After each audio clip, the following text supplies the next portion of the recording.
O Brasil é um país que está ficando cada dia mais engraçado, né? Parece que agora, dependendo de quem agride, a palavra da mulher não basta mais. Ontem nós fomos impactados com uma denúncia contra o filho mais novo de Lula, que teria supostamente agredido sua ex-namorada.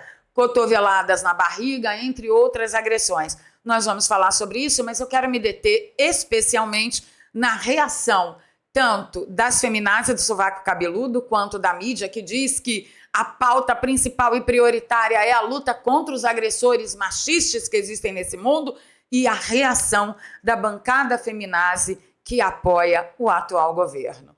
Vou falar também a respeito da aparição vexatória de José Dirceu no Congresso, ovacionado aos gritos de dentadura nunca mais. E ele foi falar sobre democracia, defendendo que o problema do Brasil é a concentração de renda e propriedade privada, renda e patrimônio. E claro que eu vou provar aqui para vocês que José Dirceu, como qualquer comunista, é um hipócrita que defende a desconcentração de renda e patrimônio, desde que não seja a renda dele, o patrimônio dele, de sua família e de seus amiguinhos, que no final das contas são todos amigos do rei. Fica comigo até o final desse vídeo, você não vai se arrepender. Vou pedir o seu like logo agora no início do vídeo e o compartilhamento nas redes sociais, nos grupos de Telegram e Zap Zap, porque você ajuda a nossa voz a chegar mais longe. Se você é novo por aqui, dá uma força pra gente, se inscreva e ative o sininho. Se você já é de casa, por favor, confira, reveja tudo aí para ver se está tudo certo. Vamos de notícias, que é para isso que a gente paga a internet. Bom, a gente foi assolado aí, né, com essa notícia de que a médica acusa o filho de Lula de agressões físicas e psicológicas, entre aspas, me deu uma cotovelada na barriga. Essa informação da cotovelada na barriga, da agressão física, consta em boletim de ocorrência, embora hoje pela manhã ainda tenha dado um trelelê lá no Twitter, porque russetes de plantão que defendem o mesmo regime que José Dirceu defendeu ontem no Congresso, os russetes estão dizendo que a médica se pronunciou no seu Instagram dizendo que não houve agressão física não, que ela foi mal interpretada na delegacia. Bom, não é isso que consta no boletim de ocorrência.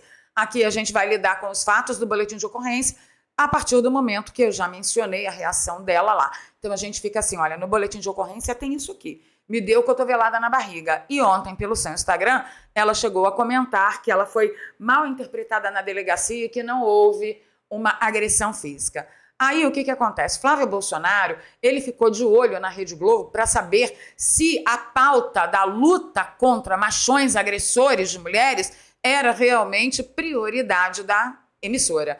Mas claro que ele esperou, né? À toa, ele tomou um engove e ele não viu uma única palavra da Rede Globo. Então ele diz, o filho do presidente da República é acusado de agredir a namorada e não houve uma palavra no jornal da Globo, no Jornal Nacional. Ele diz, se for filho de Lula, está liberado? Será que está? Esta é a prova de que o Brasil se tornou um manicômio a céu aberto e que ainda existem mulheres, infelizmente, que se submetem a servir de massa de manobra, porque, na verdade, eles não estão se importando com a defesa dos direitos da mulher, eles estão se importando com a defesa dos direitos da mulher que se submete a servir de massa de manobra. Mas o mais interessante de tudo é aqui, né? Parece que, além das agressões, o Lulinha ameaçou a mulher dizendo, faça denúncia e meu pai e minha família vão acabar com você. Mas o pior de tudo é a reação das deputadas governistas, da bancada governistas. O que aconteceu? Elas assumiram um tom de cautela. Não, é preciso investigar, precisa ver se tem provas. Bem, se a acusação for contra eles ou contra quem eles defendem, a palavra da mulher não basta mais. E é jocoso que elas não tenham um pingo de vergonha na cara e não fiquem nem coradas, que não tenham um pingo de pejo para defender tom de cautela quando uma mulher fez um boletim de ocorrência contra agressão física e psicológica. O problema é que o suposto agressor é filho do atual presidente que elas tanto defendem, né? E aí a Elisa Brown, nossa querida, levanta aqui a questão, né? Entre aspas, machistas não passarão e uma carinha de palhaço, porque na verdade elas não lutam contra o machismo, elas lutam para continuar tendo uma grande massa de manobra, que são as mulheres, a pauta do feminismo, para defender as mulheres, mas só aquelas que concordarem em se submeter como massa de manobra. É um escândalo, tá? Deixa aí nos comentários para mim, que eu já estou aí com vocês, dando meu pitaco juntinho com vocês. Eu quero saber o que vocês acham dessa mudança de comportamento. Imagina, tem que adotar tom de cautela antes. Agora a palavra da mulher não serve mais. Vamos seguir aqui, que eu quero falar muito a respeito da volta de José Dirceu ao parlamento e sobre o que ele falou. Então, aqui nessa matéria, eu vou abordar tudo não, né? Uma pequeníssima parte do que José Dirceu falou, mas eu vou abordar com detalhes e como isso que ele falou está envolvido em destruir o agro brasileiro, exatamente como fez a União Soviética com a Ucrânia, quando provocou o Holodomor, que foi a finalização de milhões de pessoas por fome provocada. Segura aí que você não vai se arrepender. Antes disso, eu tenho que falar com vocês do Sinata Gotas, que é patrocinador aqui do nosso canal, que está fazendo milagres na minha pele. Mas quem vai contar o segredo desses milagres é nem nada mais, nem nada menos do que o Dr. Laí Ribeiro. Você nunca verá a sua pele sair disso. Para isso, enquanto não tratar de dentro para fora. E a melhor forma de fazê-lo é através da tecnologia do Transresveratrol, que em contato com o corpo humano produz o gene da longevidade do jeitinho que ensinou o Dr. Laí Ribeiro. Primeiro, o resveratrol tem que ser trans. Esse resveratrol, ele tem a habilidade de, no ser humano, estimular o gene da sirtuína 1 e sirtuína 2, que vai produzir a proteína sirtuína 1 e a proteína sirtuína 2, que é o gene da longevidade. Esse homem deveria ser um prêmio Nobel da Paz, né? Porque ele traz tantas informações importantes. Bem, para que o Sinata Gota serve? Linhas de expressão, rugas, pé de galinha, bigode chinês, hidratação e firmeza. Eu tenho experimentado uma pele totalmente rejuvenescida desde que eu uso o Sinata Gotas no final de outubro do ano passado. O que eu tenho experimentado? Uma suavização gritante aqui, você quase não vê, gente. É impressionante.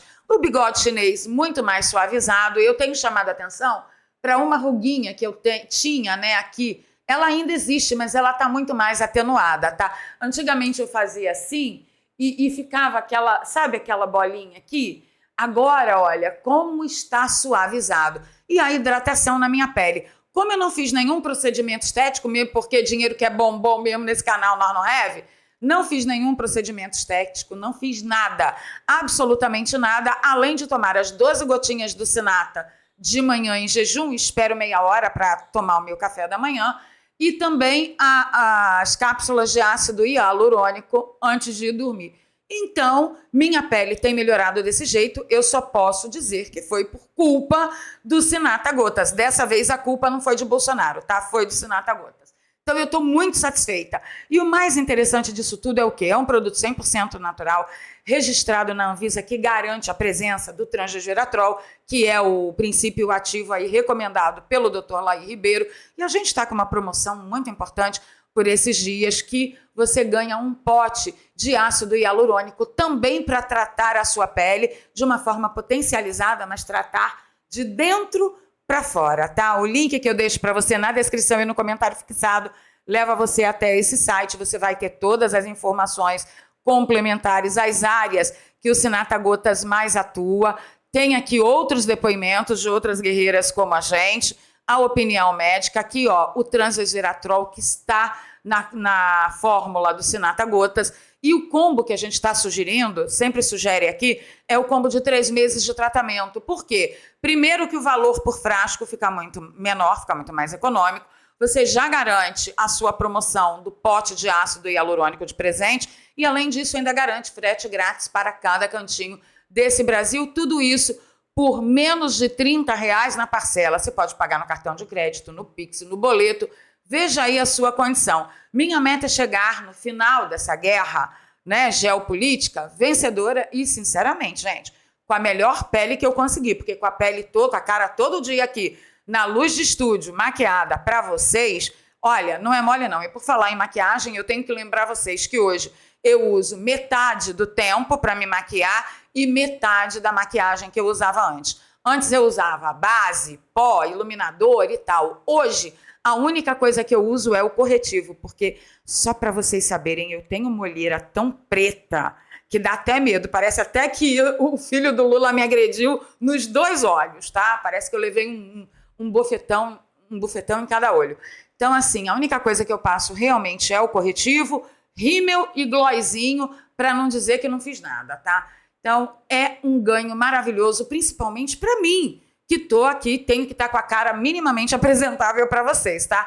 E um lembrete também muito importante é, o inverno está chegando, eu sei que algumas de vocês já estão se preparando para fazer procedimentos estéticos, né?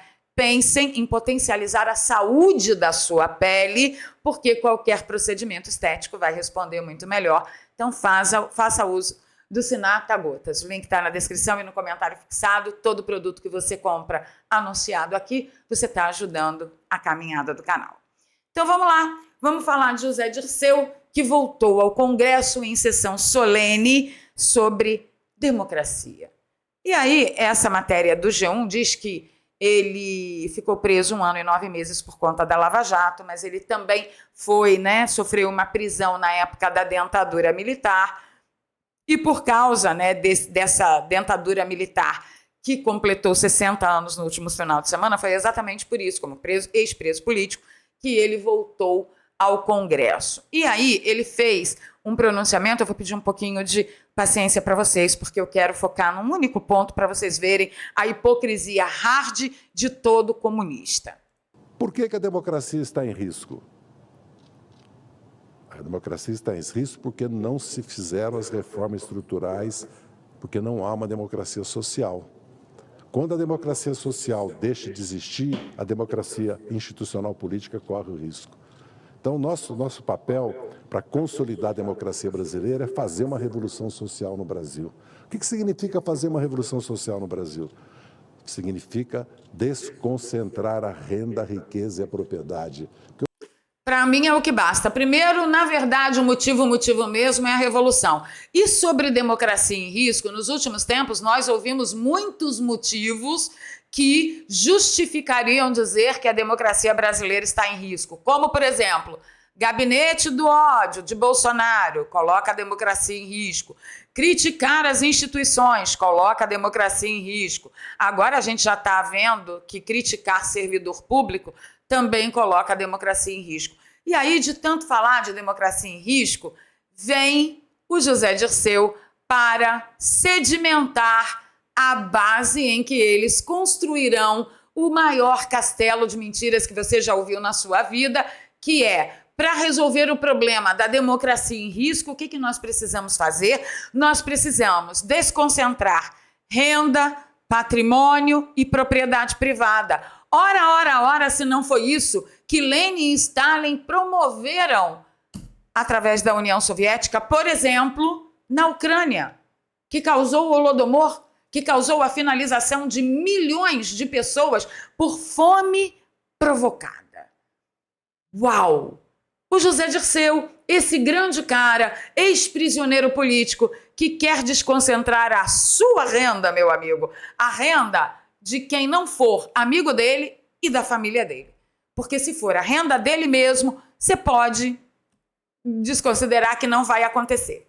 Deixa eu vir aqui para mostrar para vocês de quanto de renda e patrimônio nós estamos falando no caso de José Dirceu. Olha só, Justiça vai leiloar bens de José Dirceu, que deve 34 milhões de reais ao fisco.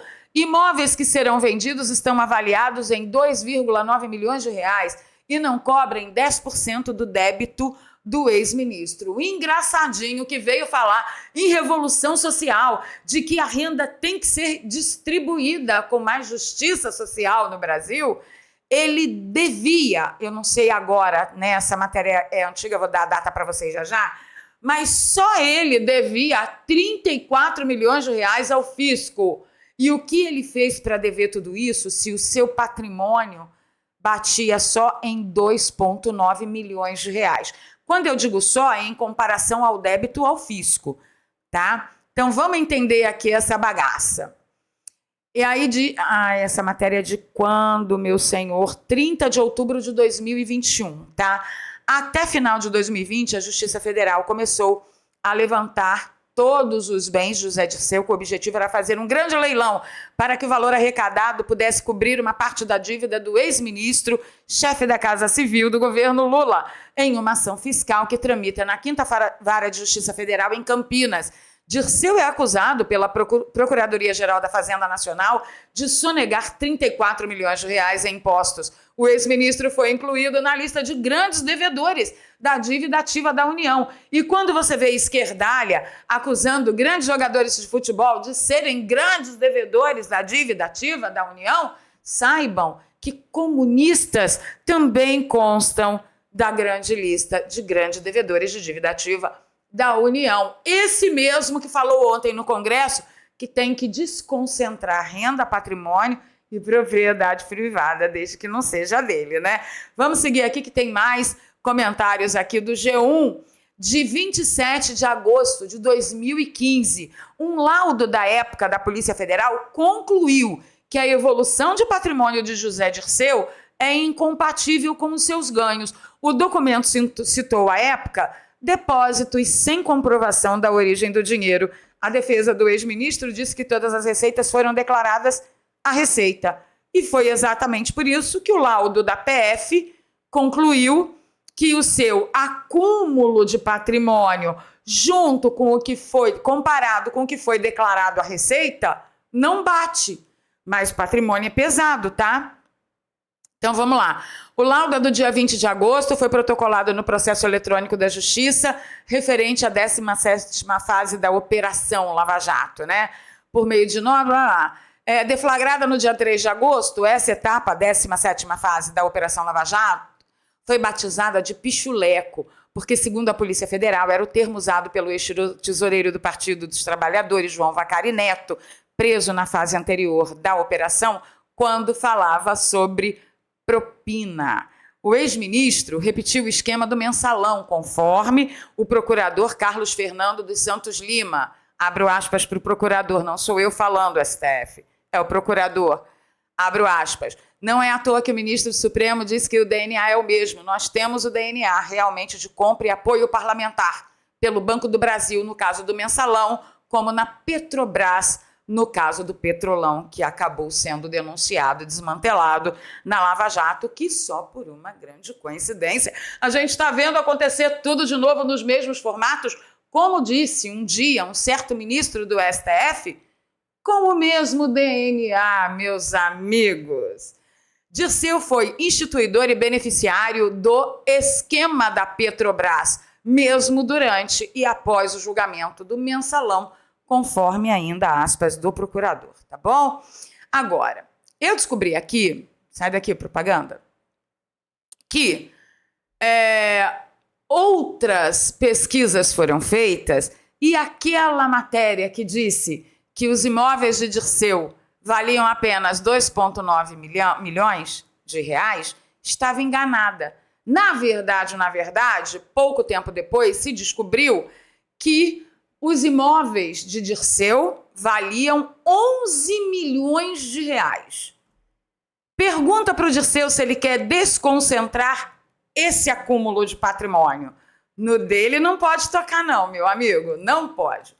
E aí eu achei aqui uma preciosidade no acervo do Globo, tá? A matéria é de 2015, 4 de agosto de 2015, e fala de José Dirceu, que já tinha sido líder estudantil, já tinha feito plástica durante a época para fugir da dentadura e a sua passagem do mensalão à Lava Jato. Mas eu quero me focar só nesses 2 parágrafos aqui, vou pedir um pouquinho de paciência para vocês. Olha só. Durante a resistência à dentadura, Dirceu chegou à presidência da União Estudantil, né? Em São Paulo, onde estudava Direito na PUC, em outubro de 1968, junto com cerca de 800 estudantes. Ele foi preso no 30º Congresso da UNE, em Biúna, interior de São Paulo, ficando detido até o ano seguinte, quando teve sua nacionalidade cassada. Ele estava entre os 15 presos políticos, vejam bem, trocados pelo embaixador americano Charles Elbrick, sequestrado em 1969 no Rio de Janeiro. Aí ainda tem gente que diz que os militares não deveriam ter feito o que fizeram. Aqui em São Paulo, aqui no Brasil, estavam sequestrando autoridades e personalidades do mundo todo para trocar por prisioneiro. Isso aconteceu no Rio de Janeiro, tá? Os sequestradores ligados ao Movimento Revolucionário 8 de Outubro, o MR8, e a Ação Libertadora Nacional, a ALN, cuja Dilma fazia parte, exigiam que Dirceu e outros presos fossem levados para um outro país. Primeiro ele foi para o México, ficou pouco tempo lá e depois foi para Cuba, onde estudou, trabalhou e recebeu treinamento militar. E aí eu tenho que abrir um grande parêntese do seguinte, tá? Quando você ouvir que José Dirceu recebeu treinamento em Cuba, é preciso entender o que ele recebeu de treinamento em Cuba, que tipo de treinamento acontecia em Cuba naquela época. Cuba, naquela época, era apoiada pela União Soviética. E tudo que José Dirceu aprendeu lá foi a fazer a revolução, implementar, derrubar o regime e estabelecer outro através de implicações e determinações que, no final, o resultado na União Soviética foi o Holodomor na Ucrânia, como, por exemplo, desconcentração de renda, de patrimônio e propriedade privada. E lá na Ucrânia, isso começou pelo agro da Ucrânia, tá? Vamos seguir aqui, que eu vou mostrar para vocês, olha, que a Revolução Cubana foi um movimento armado guerrilheiro que culminou com a destituição em Cuba de Fulgêncio Batista. Eles, sob a égide de derrubar uma ditadura, eles estabeleceram outra ditadura, que é para isso que serve, revolucionário, tá? Mas olha que interessante. O apoio soviético depois do movimento armado, isso é uma mentira, porque o apoio soviético veio antes e durante o movimento armado, como também depois, enfatizou seu caráter anticapitalista e também anti-americano para posteriormente alinhar o país com o chamado Bloco Socialista, que hoje nós chamamos de BRICS, que é exatamente isso que eles estão tentando fazer aqui no Brasil novamente, nos aliar ao Bloco Socialista do mundo, tá? Todavia, essas características foram claras apenas depois da Revolução. Claro, porque nenhum revolucionário te conta qual é a verdadeira meta dele antes de conseguir fazer uma revolução de sucesso. Ele só conta depois. Bom, vamos seguir aqui que eu vou te mostrar uma outra coisa horrorosa. Vamos voltar aqui, né? Essa não. Vamos ver aqui esse moço falando do que está acontecendo com Agro Brasil. Você mora numa fazenda e o governo te proíbe de sequer tocar em 73% da propriedade porque ela está classificada como área ambiental a ser protegida. Ia ficar difícil ter um lugar para você morar, muito menos plantar ou fazer cultivos de alimento para comer e vender, não é mesmo? 73% da sua fazenda você não pode tocar. Pois é, meu caro, agora imagine uma situação como essa, elevada à 10ª potência. Aí eu vou dar uma parada só para explicar para vocês que 73% da terra que você compra no Brasil, você não pode nem tocar. Isso já é desapropriação de propriedade privada, só que com outro nome. O Estado te obriga a pagar os tubos por uma terra, a pagar imposto aos píncaros pela mesma terra e não permite legalmente que você use o potencial produtivo dessa terra em toda a sua totalidade. Para você fica 37%, bichão. 37% não, se é 73%, 27%. Para você fica 27%. Certinho? Certinho. Vamos acompanhar o vídeo aqui mais um pouquinho. E você vai começar a entender o que está acontecendo no Amapá, onde o Estado, atenção, o Estado inteiro, está com mais de 9 milhões de hectares do território bloqueado, até para os habitantes plantarem alimento. E se você acha que as pessoas podem viver normalmente nos 20% restantes do território, um promotor publicou um texto ameaçando os habitantes, chamado Plante que o Amapá te prende. Isso mesmo. Esse é o... Tem noção? Plante que o Amapá te prende. Geralmente é uma população carente, menos provida de renda, já teve sua renda fracionada em muitos aspectos, é obrigado a viver de Bolsa Família, que geralmente não dá para nada, né? Não dá nem para garantir passar o mês com dignidade. E se o morador do Amapá quiser ter a ousadia de plantar ali uns tomatinhos na sua casa, porque a gente aqui já saiu do agro, a gente está falando de fazer que nem eu faço aqui. Eu tenho amora, eu tenho abacate, eu tenho tomate, eu tenho várias ervas, né, plantadas aqui no meu quintal, nos vasos. Os moradores do Amapá não podem fazer isso. Não pode de jeito nenhum, porque senão o desembargador vai te prender. Plante que o Amapá te prende. Vocês têm noção do que é isso? Isso é a perfeita implementação do que causou o Holodomor lá na antiga União Soviética. Para vocês entenderem melhor, eu vou indicar 3 livros. O primeiro, Holodomor, o Holocausto Esquecido, que eu não tenho aqui em mãos porque eu levei para o meu filho no Rio de Janeiro.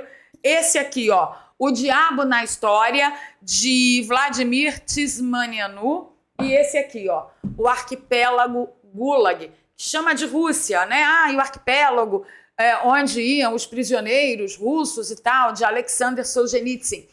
Ocorre que tudo que acontece na Rússia, gente, acontece sob a égide de absurdos legais estabelecidos pela antiga União Soviética. Se vocês conseguirem ler pelo menos um desses 3 livros, vocês vão entender que o Brasil está nas mãos de representantes soviéticos e é por isso que eu denuncio a agência de propaganda putinista aqui no Brasil, agência de propaganda soviética aqui no Brasil, para que as pessoas fiquem atentas. Não existe essa coisa de multipolar, mundo multipolar. Eles estão dizendo para vocês que o mundo merece ser multipolar e não unipolar, com os Estados Unidos mandando em tudo com uma moeda forte. Eles querem isso não em troca de uma multipolaridade, eles querem isso em troca de uma dentadura do bloco soviético, que é isso que o mundo vai virar mais cedo ou mais tarde se nós não fizermos alguma coisa. Para provar para você que a coisa não tá fácil, olha só o que eu comentei com vocês há algum tempo atrás a respeito do MST, apoiado assim pelo governo atual. Era um resumo do plano quinquenal de Stalin que causou o Holodomor na Ucrânia. Eu venho comentando isso com vocês desde que o PT voltou ao poder e tem aberto os braços para as ações criminosas do MST. O Eduardo Suplicy defendeu que maconha medicinal tem que ser cultivada única e exclusivamente pelo MST. Pergunta: se as terras que o MST invadirem forem no norte, eles só vão poder cultivar em 23% das terras também? Ou para o MST, e por ser maconha, vai ter ali um tratamento diferente, que nem o filho de Lula está tendo, tratamento diferente da bancada feminista governista? Só uma pergunta. Uma outra coisa. Ontem saiu uma notícia que eu não consegui pegar o print, de que o MST declarou que está aguardando declarações do atual governo para ver se faz ou não o Abril Vermelho. Vocês sabem muito bem que o Abril Vermelho trata-se de uma atividade nacional de invasão de propriedade privada, que nem defendeu o José Dirceu e que nem defendeu esses monstros que causaram tanta morte e dor no mundo. E tá aí o Suplicy só chancelando o que eu tenho avisado para vocês de dia e de noite aqui nesse canal. Para os menos informados, eu trouxe aqui um vídeo compartilhado do Vista Pátria, que eu quero destacar para vocês a fala de um general venezuelano, tá? E eu quero que vocês façam uma comparação ao que nós estamos vivendo aqui no Brasil.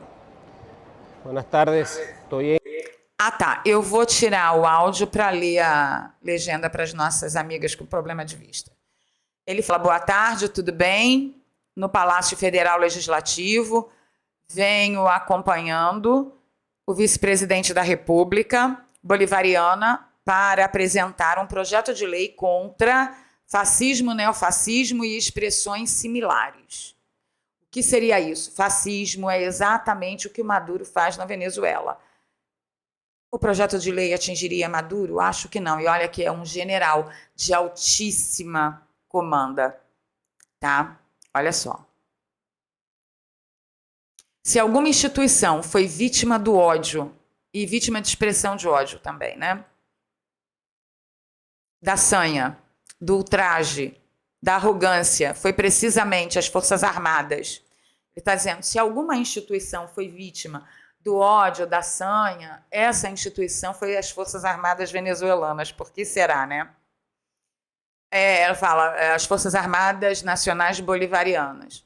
Em todos esses últimos anos, uma seita ociosa, antinacional, antipatriótica, que vem se posicionando nas redes e na vida política do país, o país que temos dito, e o Estado deve ser provido suficientemente com instituições fortes. A última cereja do bolo, a última bolacha do pacote é a expressão instituições fortes. Meu amigo, instituição se torna forte quando ela é ocupada por pessoas com vergonha na cara e que respeitam a própria instituição que ocupam. A instituição não se torna forte per se, certinho? E aí ele defende, né, instituição fortes com um povo consciente. Peraí. Um povo consciente cada dia mais, com uma força nacional bolivariana cada dia mais clara de seu papel constitucional que viemos. Isso é, devemos ser pendentes, porque isso pode resultar na paz nacional em um caminho para o desenvolvimento e a vida em paz desta pátria que merece tudo que seremos. General, cala a boca que general falou. Então você pega esse monte de nada que ele disse e destaca expressões: democracia, fascismo, neofascismo, vítimas de ódio, ações antidemocráticas, antinacionalistas, uma seita, nós já fomos chamados de seita bolsonarista também, uma seita. Aí ele diz, nada disso é admissível. O que é admissível? Um povo cada dia mais consciente que nós, Forças Armadas, viemos para garantir a democracia da Venezuela. Compare com falas dos generais brasileiros. Para você que tinha dúvidas que a gente um dia se tornaria ou não uma Venezuela com um pouquinho mais de dinheiro por enquanto, está aí a prova. As falas de nossos atuais generais de alto escalão são exatamente iguais às falas dos generais venezuelanos que já se corromperam há décadas e que hoje alguns generais são até citados como chefes de tráfico de substâncias entorpecentes, entre tráficos de equipamentos, né, e tráfico humano. Se você acha que não tinha nenhuma chance da gente se tornar uma grande Venezuela, aí está um forte indício. Bom, 32 minutos de vídeo hoje, eu me superei, né? Então vou pedir a você o like, o compartilhamento. Se você gosta do meu trabalho, é um bom momento para você nos apoiar. Aqui tem um pix doar para valeria@gmail.com. Você pode fazer isso com qualquer valor, que é muito bem-vindo. Na descrição tem 2 contas bancárias, uma conta no PayPal, que você pode apoiar a gente, mesmo nos acompanhando fora do Brasil, tá? Estou com vocês nos comentários. E aí, você sabia de tudo isso? Você sabia que o que José Dirceu falou no Congresso é exatamente a repetição de toda essa desgraça aqui? Para quem tiver interesse nos livros, eu vou deixar o link da minha loja da Amazon aqui no comentário fixado, junto com o link do Sinata Gotas. Gente, alguma coisa vai ter que acontecer. Um grande cisne negro a nosso favor. Porque senão a gente vai fazer parte, realmente, do bloco comunista soviético. E nós lutamos, a humanidade lutou tanto contra isso, mas tanto, e no final das contas, nós fomos derrotados pelo wokeismo, pela destruição do núcleo familiar, a destruição da religião, a destruição dos valores morais judaicos cristãos que trouxeram a sociedade organizada até aqui. Não perfeita, mas organizada. A gente corre um grande perigo. A gente se fala.